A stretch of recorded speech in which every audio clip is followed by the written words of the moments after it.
पण माणसं चोरता येत नाही, मन चोरता येत नाही. ही मन आता पेटलेली आहे, पिसाळलेली आहे.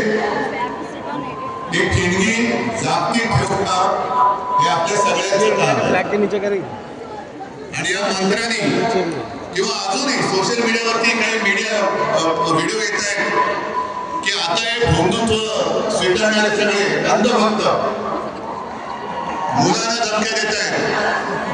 त्यांचे व्हिडिओ करा आणि पोस्ट करा, जिथे सापडतील तिकडे त्यांना खरं हिंदुत्व शिकवा, राष्ट्रभक्ती शिकवा. असं जास्त भाषण करण्याची वेळ नाही, कारण कधी कधी शब्दांपेक्षा कृती ही जास्त महत्वाची ठरते. आणि खरोखर या तरुणांनी आणि तुम्ही सगळ्यांनी देशाच्या इतिहासामध्ये एक सुवर्ण पान लिहिलेलं आहात.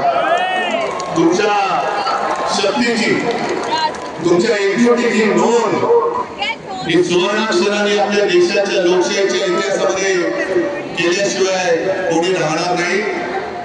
मी तुम्हाला परत एकदा वंदन करतो. फक्त आता आलेली जाग जाऊ देऊ नका, सत्ताधाऱ्यांची मस्ती सहन करू नका. देशाची शक्ती काय असते हे जाणून घेण्याचे त्या देशाला पुन्हा कोणालाही कमजोर करू देऊ नका. धन्यवाद, शुभेच्छा. जय हिंद, जय महाराष्ट्र.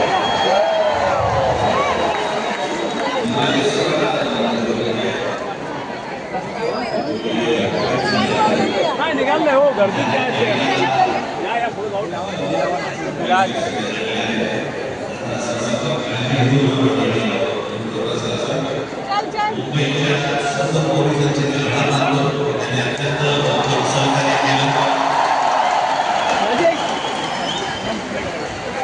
मला असं वाटतं की हाच महाराष्ट्रामधला आणि दिल्लीमधला फरक आहे की महाराष्ट्राचे पोलीस कसे आहेत आणि दिल्लीचे पोलीस कसे आहेत याचं जगाला कळतं.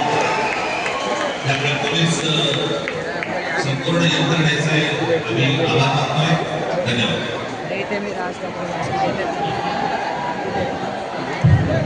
राष्ट्रगीत शुरू करेंगे, शुरू कर